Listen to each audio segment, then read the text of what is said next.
जालन्यामधील अंतरवाली सराटी या गावामध्ये मनोज जरांगे पाटील यांचं मराठा आरक्षणासाठी आंदोलन सुरू आहे। जरांगे पाटील यांच्याशी सरकारच्या शिष्टमंडळाने तब्बल पाऊण तास चर्चा केली। यावेळी त्यांच्या मनधरणीचा प्रयत्नही मंत्र्यांनी केला। जरांगे यांनी उपोषण मागे घ्यावं यासाठी सरकारचे प्रयत्न सुरू आहेत। मात्र मनोज जरांगे आपल्या मागणीवरती ठाम आहेत। आणखी 4 दिवस घ्या, मात्र GR द्या अशी मागणी मनोज जरांगे यांनी केलेली आहे। चर्चेनंतरही जरांगे आंदोलनावरती ठाम असल्याने मंत्री गिरीश महाजन यांनी मुख्यमंत्र्यांशी फोनवरून चर्चा केल्याची माहिती समोर आली आहे। ही चर्चा झाल्यानंतर पुन्हा एकदा गिरीश महाजन आणि शिष्टमंडळ जरांगे पाटलांना भेटलं। उद्या पुन्हा एकदा चर्चेसाठी येणार असल्याचं सांगून शिष्टमंडळ मुंबईच्या दिशेने रवाना झालं। मात्र चर्चेच्या दुसऱ्या फेरीनंतर बोलताना आपल्याला आरक्षण मिळणारच आहे असा दावा जरांगे पाटील यांनी केला। त्यामुळे आता उद्या सरकार काय निर्णय घेणार याकडे सर्वांच्या नजरा लागलेल्या आहेत।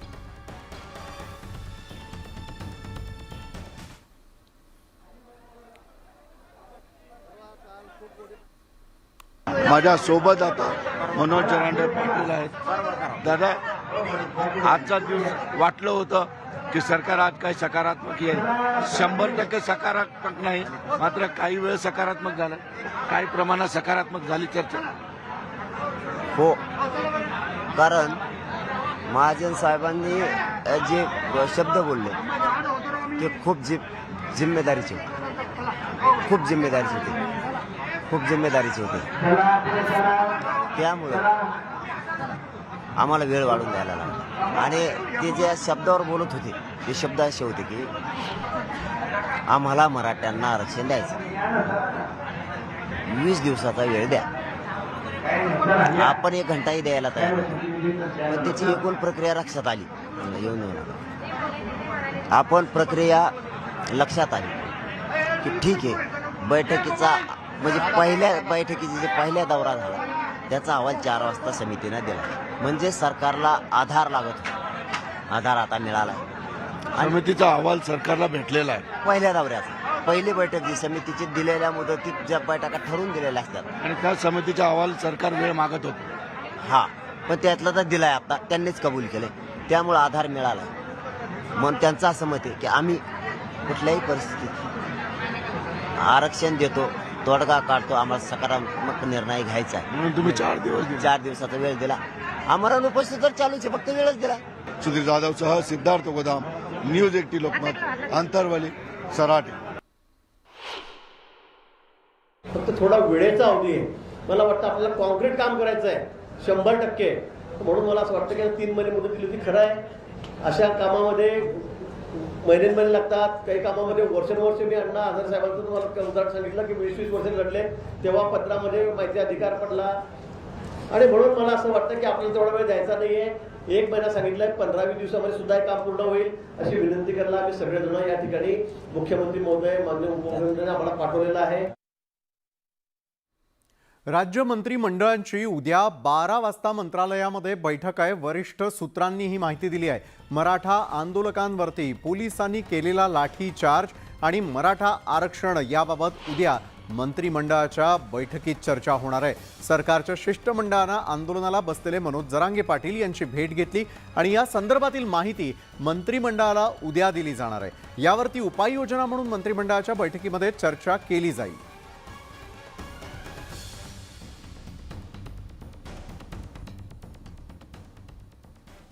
मराठा आरक्षणाचा तिढा सोडवण्यासाठी नवनवे पर्याय सुचवण्यात आलेले आहेत। ओबीसी आरक्षणाला धक्का न लागता मराठा समाजाला आरक्षण देण्याची भूमिका सर्वच राजकीय पक्षांनी घेतली आहे। पाहूयात त्याविषयीचा आमचा हा रिपोर्ट।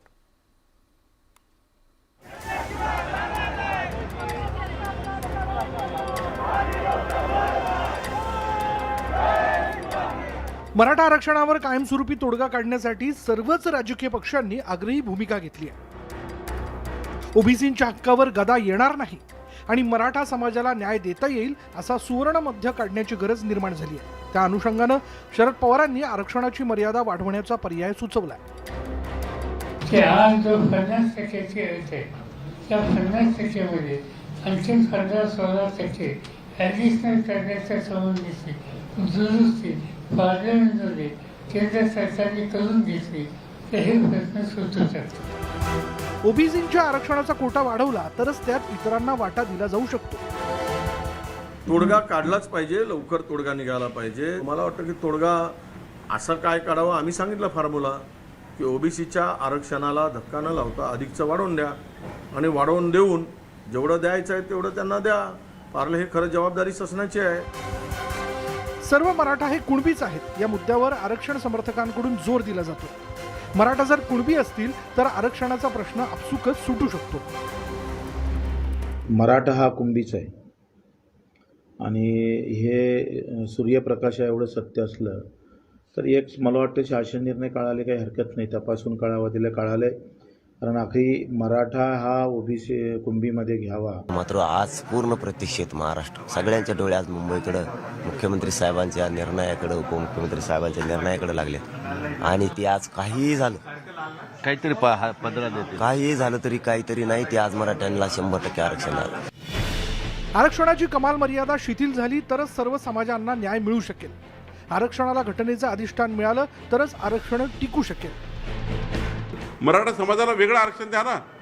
मराठा समाजाच्या एकूण लोकसंख्येप्रमाणे त्यांच्या आर्थिक आणि सर्वेक्षण जो झाला आहे, सोशल इकॉनॉमी सर्वे झाला आहे, त्याकरता तुम्ही वेगळ्या आरक्षणाबद्दलचा विचार करा ना आणि सारं आरक्षण द्या, काही म्हणणं नाही. पण ओबीसी समाजाच्या आरक्षणामध्ये, त्यांच्या सवलतीमध्ये येण्याचा काही प्रश्नच येत नाही. मराठा समाजाला आरक्षण द्यायचं असेल तर ओबीसी कोट्यातून 50% कमाल मर्यादेत राहूनच द्यावं लागेल. मात्र याला विरोध होत असल्यानं केंद्र सरकारनं संसदेत घटना दुरुस्ती आणून कमाल मर्यादा शिथिल केली तर आरक्षण दिलं जाऊ शकतं. एकंदरीतच सर्वच राजकीय पक्षांनी सकारात्मक भूमिका घेतल्यानं केंद्र सरकार काय निर्णय घेणार याकडे सगळ्यांचं लक्ष लागलंय. Bureau report, news 18 Lokmat.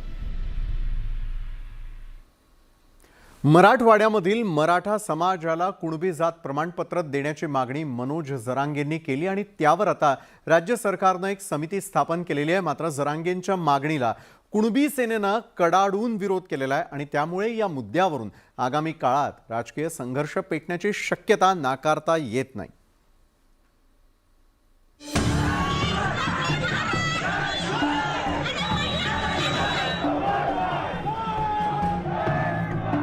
Maratha आरक्षणाचा मुद्दा पुन्हा एकदा पेटला.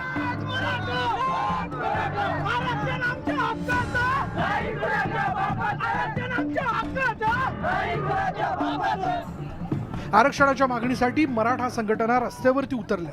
दरम्यान मराठा समाजाला कुणबी जात प्रमाणपत्र देण्याची मागणी मराठा आरक्षण आंदोलन करते मनोज जरांगेंनी केली आहे. त्यामुळे मराठा आरक्षणाच्या आंदोलनाला वेगळं वळण लागले.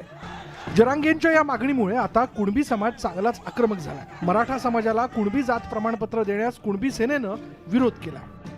मराठा समाजाच्या आरक्षणाला कुठल्याही पद्धतीचा कुणबी सेनेचा विरोध नाही, पण ओबीसीतून जर देण्याचा प्रयत्न झाला तर त्याला सर्व शक्तीनिशी आम्ही कुणबी सेना म्हणून विरोध करणार आहोत. याचं कारण असं आहे की 370 जातीमध्ये ओबीसीच्या आम्हाला न्याय मिळत नाही. कुणबी समाज हा वर्षानुवर्ष घडून निघालेला आहे. त्याच्यातून आता पेसा कायद्यामुळे आमचं आरक्षण या ठिकाणी शून्यावर आलेलं आहे. महाराष्ट्राच्या स्थापनेपूर्वी मराठवाड्यातील मराठा समाजाला आरक्षणाचा लाभ मिळत होता असा दावा जरांगेंनी केला.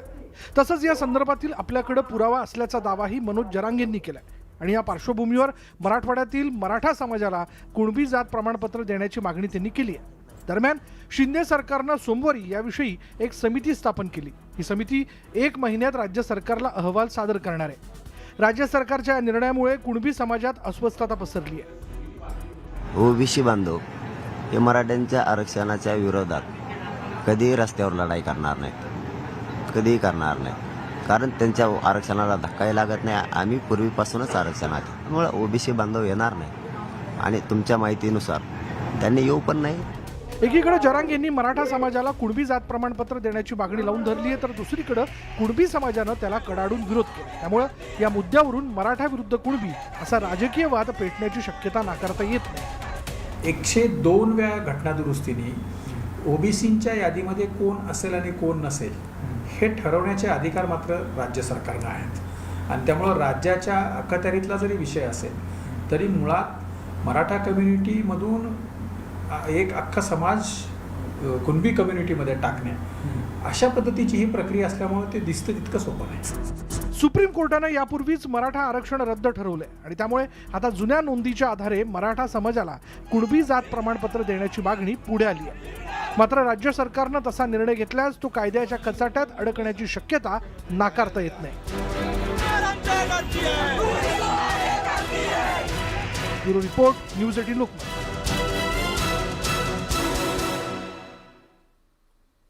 मराठा आंदोलकांवरील लाठीचार्जवरून राज्यातील राजकारण तापलंय. गृहमंत्री देवेंद्र फडणवीसांनी लाठी हल्ल्यामध्ये जखमी झालेल्यांची माफी मागितल्यानंतर आता यावरून वेगळंच राजकारण रंगल्याचंही पाहायला मिळतंय.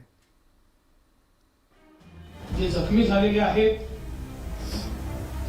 त्यांच्या प्रती शासनाच्या वतीनं या ठिकाणी मी क्षमा याचना करतो, क्षमा मागतो. आणि कोणी केलं काय केलं यातला काहीतरी भाग व्हायला लागला.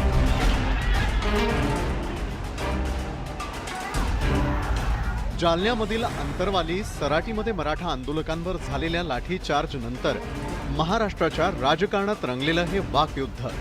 सोमवारी पत्रकार परिषदेत बोलताना राज्याचे उपमुख्यमंत्री आणि गृहमंत्री असलेल्या देवेंद्र फडणवीसांनी लाठीचार्ज प्रकरणी मराठा आंदोलकांची माफी मागितली. पण फडणवीसांच्या या माफीनाम्याला शरद पवारांनी थेट कबुलीचं नाव देत गृहमंत्र्यांवर टीकास्त्र डागलं. फडणवीसांनी काल माफी मागितली, जो लाठीचार्ज झाला तर सरकारच्या वतीने त्यांनी क्षमा मागितली आंदोलन करते. ठीक आहे ना सर, मागितली माफी. म्हणजे कोणी केलं काय केलं यातला काहीतरी भाग व्हायला लागला. खरं तर अंतरवाली सराटीतील लाठीचार्जमुळे मराठा समाजात संतापाची लाट पसरली आहे. याच रोषाला शांत करण्यासाठी फडणवीसांनी पत्रकार परिषदेतून जाहीर माफीही मागितली. पण आता विरोधकांनी यावरूनही टीकेची झोड उठवायला सुरुवात केली आहे. विशेष म्हणजे देवेंद्र फडणवीसांनी याआधीच मंत्रालयातून लाठीचार्जचे आदेश दिले जात नसल्याचं स्पष्ट केलं होतं. यासाठी त्यांनी गोवारी हत्याकांडाचा उल्लेख पवारांवरही निशाणा साधताना केला. ज्यावेळी निष्पाप 113 गोवारी पोलिसांच्या हल्ल्यामध्ये मारले गेले तर तेव्हाच्या मुख्यमंत्र्यांनी ते आदेश दिले होते का? मग एवढे निष्पाप त्या ठिकाणी शेतकरी मृत्युमुखी पडल्यानंतर त्यांनी राजीनामा का दिला नाही? शरद पवारांच्या फडणवीसांवरील या आरोपांवर भाजपनं पलटवार केलाय. देवेंद्रजीमध्ये मोठेपणा आहे म्हणून त्यांनी आपल्या पोलिसांनी केलेल्या चुकीबद्दल किंवा त्या घटनेबद्दल त्यांनी क्षमा मागितली, हे तर मोठेपणाचं लक्षण आहे. याला दिलदारपणा लागतो आणि त्यामुळं त्यांची चूक आहे देवेंद्रची असं मानणे, देवेंद्रची चूक आहे असं म्हणणारे हे मूर्खाच्या नंदनवनाचं असं मला वाटतं. एकंदरीत मराठा आंदोलकांवरील लाठीचार्जमुळे मराठा आरक्षणाच्या मागणीनं पुन्हा जोर धरलाय. त्यामुळे आता मराठा समाजाच्या आक्रमक नीतीनं सरकार बॅकफूटवर आलंय. त्यातच पवारांसारखे मातब्बर नेतेही फडणवीस आणि सरकारला कोंडीत पकडण्याचा प्रयत्न करत असल्यानं मराठा लाठीचार्ज प्रकरणाचं राजकारण तापल्याचं पाहायला मिळतंय. यात आता पुढे काय काय घडतं ते पाहणं महत्त्वाचं ठरणार आहे. Bureau report, news 18 Lokmat. जळगावात शरद पवारांनी जोरदार शक्ती प्रदर्शन करत अजित पवार गटाला धडकी भरवली. तर अजित पवार गटाचे मुख्य प्रतोद तथा मंत्री अनिल पाटलांनी राष्ट्रवादीमध्ये कोणतीही फूट नाही म्हणत अजित पवार पक्षाचे अध्यक्ष असल्याचा पुन्हा एकदा दावा केला. तर रोहित पवारांनी पाटलांना टोला लगावत डिवचलं. एक पक्ष दोन अध्यक्ष, शरद पवार विरुद्ध अजित पवार. राष्ट्रवादी नेमकी कुणाची? 2 जुलै 2023 रोजी राज्याच्या राजकारणात भूकंप घडला. राष्ट्रवादी काँग्रेसमध्ये उभी फूट पडली. आणखी एका काका पुतण्याची जोडी फुटली. अजित पवारांच्या नेतृत्वात राष्ट्रवादी काँग्रेसचा एक गट फुटून शिंदे फडणवीस सरकारमध्ये सामील झाला. अजित पवारांसह गेलेल्या 9 आमदारांना मंत्रिमंडळात लगोलग स्थान देखील मिळालं. त्यानंतर लगेच त्यांच्या गटाकडून सुनील तटकरेंकडे प्रदेशाध्यक्ष पदाची धुरा सोपवण्यात आली. तर पवार गटाचं प्रदेशाध्यक्ष पद हे जयंत पाटलांकडेच राहिलं. अनिल भाईदास पाटलांकडे मंत्रीपदासह मुख्य प्रतोद पद अजित पवार गटाकडून देण्यात आलं. तर शरद पवार गटाकडून जितेंद्र आव्हाडांची वर्णी लावण्यात आली. तर दादांसोबत गेलेल्या रुपाली चाकणकरांकडे महिला अध्यक्ष पद गेलं. लगोलग काकांनी पुतण्याला मात देण्यासाठी विद्या चव्हाणांच्या जागी रोहिणी खडसेंकडे महिला प्रदेशाध्यक्ष पदाची धुरा सोपवण्यात आली. मात्र दोन्ही गटाकडून दावा केला गेला की राष्ट्रवादीत कोणत्याही प्रकारची फूट नाही. काकाच्या गटाकडून शरद पवारच अध्यक्ष असल्याचा दावा तर पुतण्याच्या गटाकडून अजित पवारच अध्यक्ष असल्याचा दावा केला गेला. या फुटीनंतर अवघ्या काही दिवसातच अजित पवार गटाकडून 40 आमदारांची स्वाक्षरी असलेलं पत्र आणि अध्यक्ष अजित पवारच म्हणत निवडणूक आयोगाकडे सादर केलं गेलं. मंगळवारी शरद पवारांचं जळगावात भव्य स्वागत केलं गेलं आणि समर्थकांकडून जोरदार शक्ती प्रदर्शन देखील करण्यात आलं. त्या पार्श्वभूमीवर राष्ट्रवादी 2 गट नाहीत, अजित पवार हेच राष्ट्रीय अध्यक्ष असल्याचं मत मंत्री अनिल पाटील यांनी व्यक्त केलं. राष्ट्रवादीचे 2 गट झालेलेच नाही. राष्ट्रवादी काँग्रेस पार्टी हे अजित पवार साहेबांच्या बरोबर आहे. राष्ट्रीय अध्यक्ष अजित पवार साहेब आहेत. त्यामुळे 2 गट होण्याचा काही प्रश्न वाटत नाही मला. तर शरद पवार गटाचे आमदार तथा त्यांचे नातू रोहित पवारांनी पाटलांना शुभेच्छा देत चांगलंच डिवचलंय. तसंच रात्री उशिरा घेतलेल्या बैठकीवरूनही टोला लगावलाय. भूमिका बदलल्यानंतर तेव्हा सुद्धा ते काय बोलत होते, आदरणीय पवार साहेब हे आमचे नेते आहेत, हे आमचे राष्ट्रीय अध्यक्ष आहेत, ते आमचे दैवत आहेत. आणि मग हळूहळू तुम्ही बघितलं तर आता त्या सगळ्या गोष्टी बदललेल्या आहेत. त्यामुळे जी लोक भूमिका एवढं पटपट बदलतात त्यांच्यावर विश्वास किती ठेवायचा हे लोकांनी ठरवलेलं पाहिजे. राष्ट्रवादी काँग्रेसमधील या कलगीतुऱ्यामध्ये जनता नेमकी कुणाच्या मागे आहे, काकाच्या की पुतण्याच्या? राष्ट्रवादीचा खरा अध्यक्ष कोण हे तर येणारा काळच ठरवेल. Bureau report, news 18 Lokmat. पंतप्रधान मोदींनी G20 परिषदेआधी सर्वात मोठी आणि एक्सक्लुझिव्ह मुलाखत moneycontrol.com ला दिली आहे. या मुलाखतीमध्ये पंतप्रधान मोदींनी जगभरात भारताची भूमिका महत्त्वाची असून G20 मुळे भारताची ताकद वाढती आहे असंही म्हटलं. त्याचबरोबर तरुण पिढी आणि देशातील 140 कोटी नागरिक हीच आपली ताकद असल्याचंही पंतप्रधान मोदींनी या मुलाखतीत म्हटलं. G20 मुळे भारताचं सामर्थ्य वाढलेलं असून वैश्विक समस्यांचं निराकरण गरजेचं आहे. जगामध्ये भारताच्या भूमिकेला अनन्यसाधारण महत्त्व असून आमच्या G20च्या भूमिकेला जागतिक समर्थन असल्याचंही त्यांनी म्हटलं. त्याचबरोबर सरकारनं देशातील जनतेचं जगणं सुखकर केलेलं आहे. लोकांना दिलासा देण्यासाठी सरकारनं अनेक पावलं उचललेली असून महागाई रोखण्यासाठीही अनेक पावलं उचलल्याचं मोदींनी म्हटलं. पंतप्रधानांची ही एक्सक्लुझिव्ह आणि पहिली डिजिटल मुलाखत उद्या सकाळी 7:30 वाजता moneycontrol.com या साईटवर प्रकाशित करण्यात येणार आहे. जागतिक पातळीवर भारताचा इंडिया म्हणून उल्लेख केला जातो. मात्र आता इंडियाऐवजी भारत असा उल्लेख करण्याची शक्यता होती. त्याकरता केंद्र सरकारकडून हालचाली सुरू असल्याचं बोललं जात आहे. तर इंडिया आघाडीच्या नेत्यांनी केंद्रावर टीकेची झोड यावरूनच उठवलेली आहे. इंडिया नव्हे भारत, केंद्राच्या हालचाली. आंतरराष्ट्रीय पातळीवर इंडिया म्हणून असलेली देशाची ओळख आता इतिहास जमा होण्याची शक्यता आहे. तसंच इंडियाऐवजी आता भारत असा उल्लेख करण्याविषयी केंद्र सरकारच्या हालचाली सुरू असल्याचं बोललं जात आहे. नेते जयराम रमेश यांनी या चर्चेला तोंड फोडलंय. 9 सप्टेंबरला G20च्या निमित्तानं आयोजित स्नेहभोजन कार्यक्रम पत्रिकेत राष्ट्रपतींचा उल्लेख प्रेसिडेंट ऑफ इंडिया ऐवजी प्रेसिडेंट ऑफ भारत असा करण्यात आलेला आहे. त्यावर जयराम रमेश यांनी सवाल उपस्थित केलाय. अगर किसी पार्टियों का अलायंस इंडिया बन जाता है तो वो देश का नाम बदल देंगे. देश तो 140 करोड़ लोगों का है, किसी एक पार्टी का देश थोड़ी है. कल मान लीजिए इस इंडिया अलायंस ने अपना नाम बदल के भारत रख लिया तो फिर भारत भी बदल देंगे. भाजप खासदार हरनाथ सिंग यादव यांनी राज्यघटनेतल्या इंडिया या उल्लेखावरच आक्षेप घेतलाय. इंडिया ऐवजी भारत असा उल्लेख करण्याची मागणी त्यांनी केली आहे. भारत सबसे क्यों कांग्रेस को इतना नफरत है और महागठबंधन घमंडिया के उन नेताओं को पता नहीं. सदियों सदियों सदियों पुराना इस देश का नाम भारत वर्ष भारत से चलता रहा है, तो आज इस पर आपत्ति क्यों?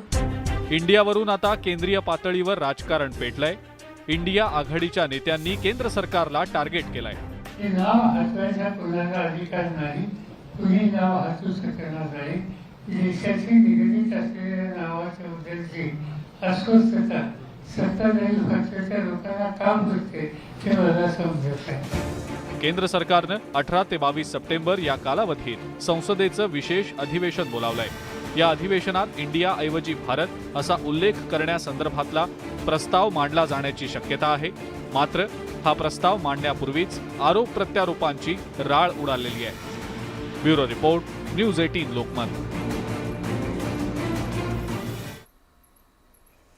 इंडियाऐवजी भारत संबोधण्याच्या केंद्राच्या हालचालीवरून राजकारण पेटलंय. पण इतिहासावर नजर टाकल्यास इंग्रजांच्या सत्तेत भारताला ही ओळख मिळाली. प्राचीन काळी वेगवेगळ्या नावांनी भारत ओळखला गेलेला होता. केंद्रीय राजकारणात आता इंडिया विरुद्ध भारत अशा नव्या राजकीय वादाला सुरुवात झाली आहे. खरं तर काही दिवसांपूर्वी राष्ट्रीय स्वयंसेवक संघाचे सरसंघचालक मोहन भागवतांनी भारताचा इंडिया म्हणून उल्लेख करू नये अशी सूचना केली होती. तसंच इंडियाऐवजी भारत म्हणून उल्लेख करण्याचं आवाहन त्यांनी केलं होतं. आता केंद्र सरकारनं त्या दिशेनं पावलं टाकण्यास सुरुवात केल्याची चर्चा आहे. पण इंडिया आघाडीच्या नेत्यांनी त्याला कडाडून विरोध केलाय. रिपब्लिक ऑफ इंडिया की जगह रिपब्लिक ऑफ भारत साहब, आर्टिकल 1 में बड़ा क्लियर पोजीशन है, इंडिया दैट इज भारत. और अगर हमसे डर करके, इस गठबंधन से डर करके, तो उसकी टैगलाइन पढ़ लीजिएगा. नीचे इंडिया के नीचे टैगलाइन है, जुड़ेगा भारत जीतेगा इंडिया. क्या क्या ले लोगे? इतनी परेशानी कि ये लोग डरे हुए हैं. कुछ दिन पहले तक वोट फॉर इंडिया बोलते थे. अब जो है इंडिया का नाम छुपा करके भारत लिख रहे हैं. लेकिन भारत इंडिया में क्या अंतर है? कोई अंतर नहीं है. भारत ही इंडिया है, इंडिया ही भारत है. इतिहासावर नजर टाकल्यास इंग्रज भारतात आल्यानंतर त्यांनी सिंधू खोऱ्याला इंडस व्हॅली म्हणून संबोधलं होतं आणि त्यावरूनच त्यांनी भारताला इंडिया हे नाव दिलं.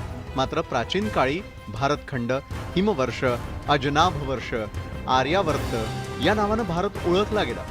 महाभारतात हस्तिनापूरचा राजा दुष्यंत यांचे पुत्र भरत यांच्या नावावरून देशाला ही ओळख मिळाल्याचं सांगितलं जातं. पण इंग्रजांच्या सत्तेत आंतरराष्ट्रीय पातळीवर भारताला इंडिया म्हणून ओळख मिळाली. पण आता इंग्रजांनी दिलेली ही ओळख पुसण्यासाठी केंद्र सरकारनं पावलं उचलण्यास सुरुवात केल्याच्या चर्चेमुळे राजकारण तापलंय. प्रेसिडेंट ऑफ भारत असं म्हटल्यानंतर सत्ताधारी विरोधक असं जोरदार शाब्दिक युद्ध सुरू झालंय. त्यामुळे येणाऱ्या विशेष अधिवेशनात भारत ऐवजी इंडिया हा जो शब्द आहे, इंडिया हा शब्द हटवला जातो का हे पाहणं अतिशय महत्त्वाचं ठरणार आहे. नवी दिल्लीहून व्हिडिओलिस्ट प्रल्हादसह प्रशाली नामदास, न्यूज 18 लोकमत. येत्या 18 ते 22 सप्टेंबर दरम्यान संसदेचं विशेष अधिवेशन घेण्यात येणार आहे. 2024च्या लोकसभा निवडणुकीपूर्वी घेण्यात येणाऱ्या या विशेष अधिवेशनावरून अनेक राजकीय चर्चांना उधाण आलंय. तर विरोधकांनी केंद्र सरकारवर यावरूनच जोरदार हल्लाबोल केलाय. मोदींचा मास्टर स्ट्रोक, विशेष अधिवेशनावरून राजकारण रंगलं. हे नाव हटवायचा कोणाचा अधिकार नाही, तुम्ही नाव हटवू शकणार नाही. विरोधकांचा सरकारवर हल्लाबोल. 10हून अधिक विधेयकं मांडली जाणार. आता पुन्हा एकदा एनडीए विरोधात देशभरातील विरोधक इंडिया नावाच्या आपल्या आघाडीतून मुंबईत भव्य अशी बैठक आयोजित करून रणनीती ठरवत असतानाच मोदींनी विरोधकांना अधिक गोंधळात टाकण्यासाठी मास्टर स्ट्रोक मारलाय. येत्या 18 ते 22 सप्टेंबर दरम्यान संसदेच्या विशेष अधिवेशनाचा घाट घातलाय आणि सूत्रांनी दिलेल्या माहितीनुसार या अधिवेशनात मोदी सरकारकडून वन नेशन वन इलेक्शन, भारताचं नाव इंडियावरून भारत करणं, समान नागरी कायदा, महिलांना राजकारणात 33% आरक्षणासह काही महत्त्वपूर्ण विधेयकं आणण्याच्या तयारीत आहे. या देशातल्या 140 कोटी भारतीयाला विचारलं, पवार साहेबांना जरी अंतकरणातून विचारलं, त्यांचं हृदय, त्यांचं मन हे म्हणेल की बरोबर आहे मोदीजींचं. वन नेशन वन इलेक्शन झालंच पाहिजे. तुम्ही रस्त्यावरच्या कुठल्याही व्यक्तीला विचारा. तर केंद्र सरकारच्या विरोधातील इंडिया आघाडीतला इंडिया हा शब्द बदलण्याच्या तयारीवरून राष्ट्रवादीचे अध्यक्ष शरद पवारांनी जोरदार आक्षेप घेत हल्लाबोल चढवत केंद्राला खुलं आव्हान देखील दिलंय. हे नाव हटवायचा कोणाचा अधिकार नाही, तुम्ही नाव हटवू शकणार नाही.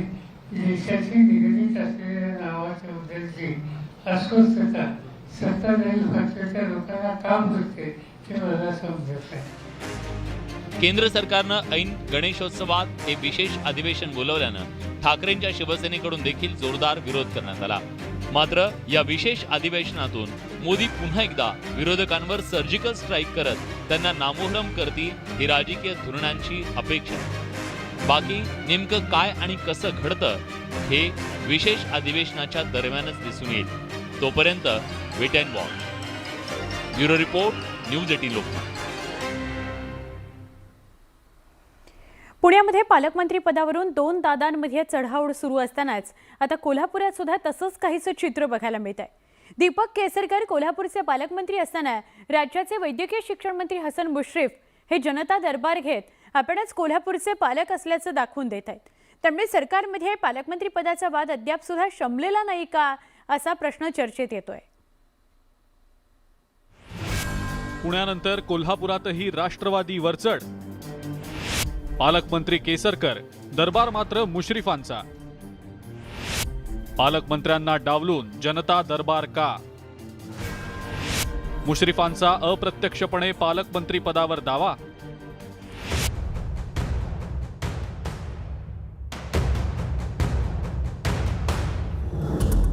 अजित पवारांनी सत्तेमध्ये सहभागी होताच पुण्याची सूत्र त्यांच्या हातात घेतली आणि त्यामुळे पुण्याचे पालकमंत्री चंद्रकांत पाटील की अजित पवार अशी चर्चा सुरू झाली होती. आता असाच काहीसा प्रकार राष्ट्रवादीनं कोल्हापुरातही सुरू केलाय. वैद्यकीय शिक्षण मंत्री हसन मुश्रीफ यांनी पालकमंत्री दीपक केसरकर यांना बाजूला सारत प्रशासकीय अधिकाऱ्यांसोबत जनता दरबार घेतला आणि जिल्ह्याचे पालक आपण असल्याचे संकेतच दिले. मुश्रीफ याबाबत उघडपणे बोलत नसले तरी त्यांच्या मनातली कोल्हापूरच्या पालकमंत्रीपदाची सुप्त इच्छा मात्र लपून राहिलेली नाही. आमचा जो जनता दरबार आहे तो आहे की लोकांच्या व्यक्तिगत ज्या अडचणी आहेत, समस्या आहेत की त्या सरकार दरबारी त्यांना अनेक त्यांना न्याय मिळत नाही, अनेक वेळा खेटे मारावे लागतात आणि टाईम बाउंड त्याला न्याय मिळावा म्हणजे फुकट चक्रा मारण्यासाठी त्यांनी इकडं कार्यालयाकडे येऊ नये एवढा एका उद्देशानं. एकीकडे मुश्रीफांचा जनता दरबार सुरू होता पण पालकमंत्र्यांना साधी त्याची कल्पनाही नव्हती. पण संयमी स्वभावाचे असलेल्या केसरकरांनी या प्रकरणीही संयमानं उत्तर देणंच पसंत केलंय. पण पुन्हा आवश्यकता असेल तर मुश्रीफांनी आपल्यालाही जनता दरबारासाठी बोलवावं असं म्हणत त्यांनी अप्रत्यक्षपणे यावर नाराजी व्यक्त केली आहे. मुख्यमंत्री स्वतः इथे येऊन गेलेले आहेत आणि शासन आपला दारी हा कार्यक्रम मुख्यमंत्र्यांच्या उपस्थितीत झाल्यामुळे पुन्हा असा वेगळा कार्यक्रम घेण्याची आवश्यकता मला वाटली नाही, म्हणून घेतलेलं नाही. मी मुश्रीफ साहेबांची अवश्य चर्चा करेन आणि पालकमंत्री म्हणून असा काही कार्यक्रम घेण्याची आवश्यकता असेल मी निश्चितपणे घेईन. आता राष्ट्रवादी आणि शिवसेनेतल्या या वादामध्ये भाजपनंही उडी घेतलेली आहे. केसरकर यांच्या कामकाजावर नाराजी व्यक्त करत भाजपनं मुश्रीफांच्या जनता दरबाराचं स्वागतच केलंय. जनता दरबार घेण्यामध्ये गैर काहीच नाही आहे. लोकांचे, सर्वसामान्य लोकांचे काही प्रश्न असतात, कामं असतात. मुश्रीफ साहेब सुद्धा या महाराष्ट्र राज्याचे एक सन्माननीय मंत्री आहेत, पालकमंत्री सुद्धा आहेत. तेही त्यांच्या परीनं ते भरपूर कोल्हापूरसाठी करत आहेत. मुश्रीफ साहेब सुद्धा लोकांसाठी, सर्वसामान्य जनतेचे प्रश्न सोडण्यासाठी जनता दरबार घेत असतील तर त्यात कुठलंही गैर काही नाही असं मला वाटतं आणि माझ्या त्यांना शुभेच्छा आहेत. महाराष्ट्रामध्ये सध्या 3 पक्ष सरकारमध्ये एकत्र आलेत पण प्रत्यक्षात मात्र हे 3ही पक्ष स्वतंत्रपणे त्यांचं विजन राबवताना दिसतायत. मुख्यमंत्र्यांचं शासन आपल्या दारी तर राष्ट्रवादीचे मंत्री जनता दरबारी असं सध्याचं चित्र आहे. राष्ट्रवादीचे हे जनता दरबार पालकमंत्रीपदाचा तिढा निर्माण करत असल्याची चर्चा होतीये. त्यामुळे आता हा तिढा महायुती सरकार कसा सोडवतं हे पाहणं महत्त्वाचं ठरणार आहे. ज्ञानेश्वर साळुखे, न्यूज 18 लोकमत, कोल्हापूर.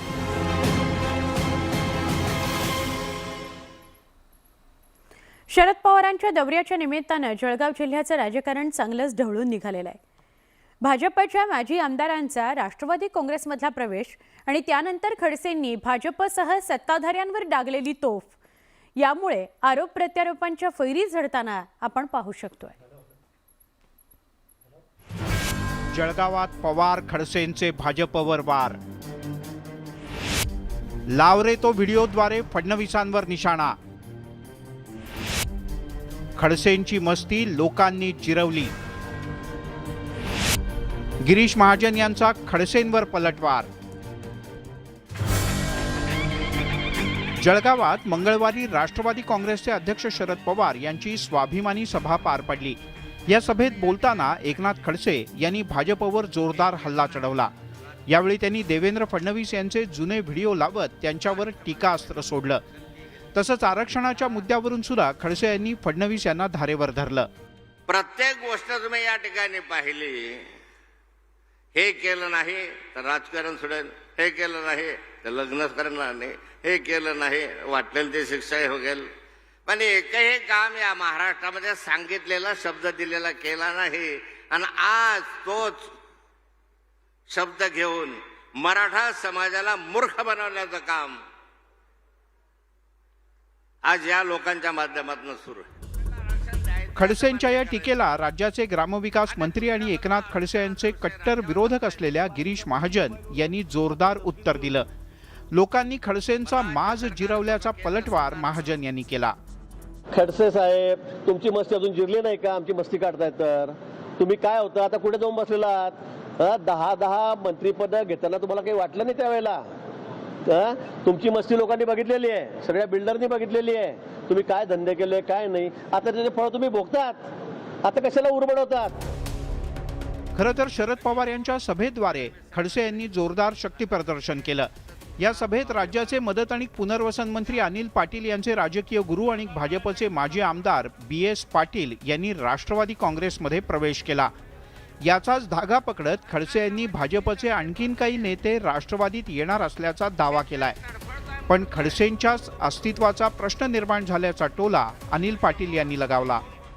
उद्या काही माजी आमदारांचा आणि काही पदाधिकाऱ्यांचा प्रवेश आम्ही ठेवलेला आहे.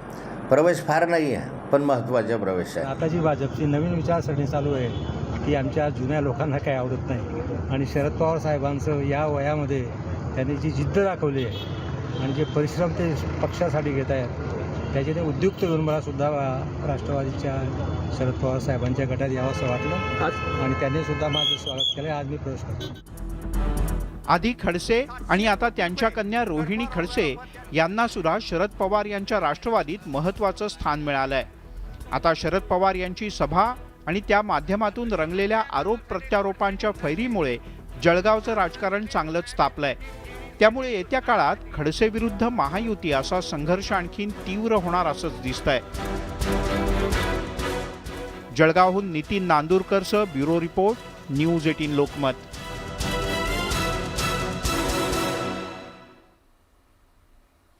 वेगवेगळे स्पेशल रिपोर्ट्स आपण बघतोय, पण वेळ झाली एका छोट्या ब्रेकची. काही क्षणात पुन्हा भेटूया न्यूज 18 लोकमत विशेषमध्ये.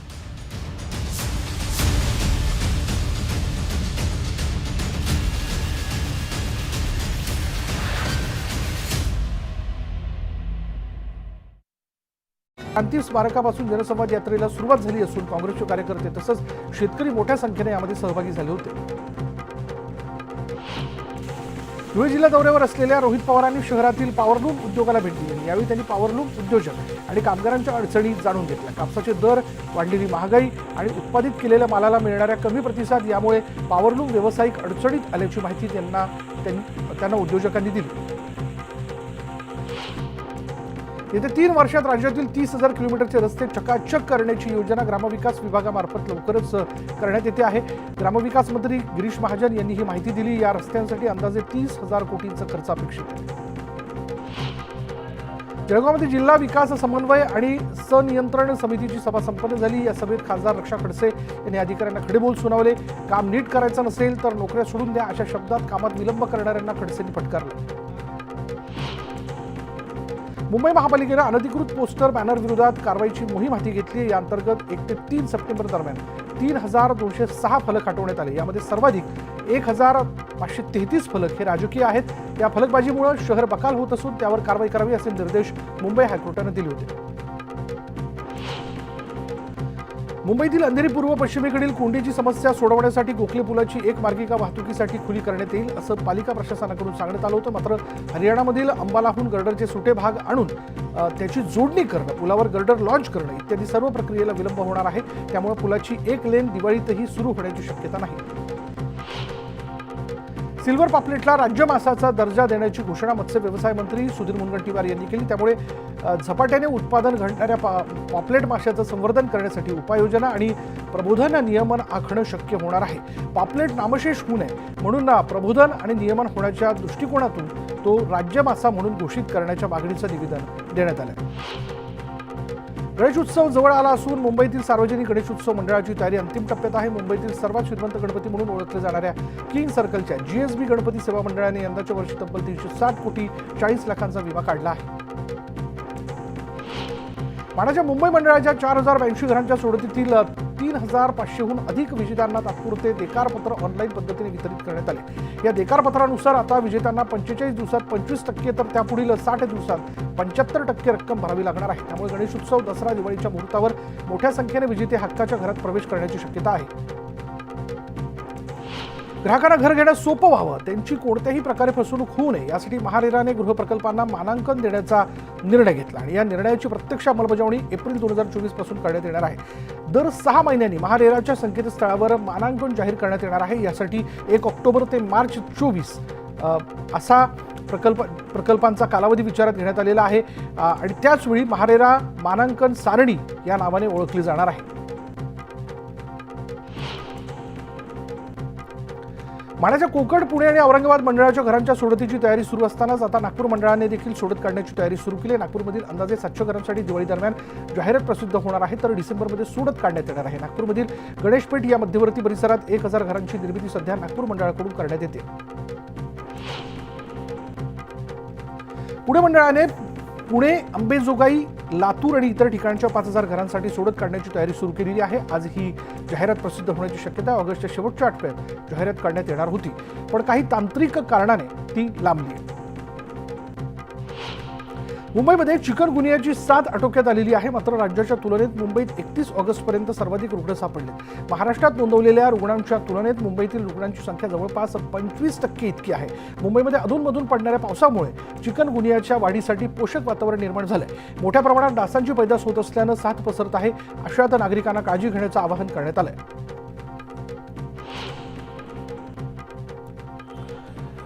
डोंबिवली पूर्व पश्चिम भागातील दहीहंडी कार्यक्रमांमुळे डोंबिवली पूर्व भागातील बाजीप्रभू चौक, पश्चिमेतील पंडित दीनदयाळ रस्त्यावरील वाहतुकीत बदल करण्यात आला आहे। दीनदयाळ रस्त्याने जाण्यासाठी ठाकूरवाडी, रेतीबंदर, देवीचा पाडा, उमेशनगर, आनंदनगर भागातून येणाऱ्या वाहनांना हॉटेल सम्राट चौक इथे रस्ता बंद करण्यात येणार आहे।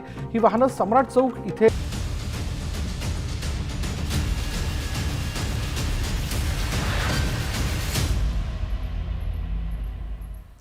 न्यूज 18 लोकमत विशेषमध्ये पुन्हा एकदा स्वागत। एक महत्त्वाची बातमी आहे।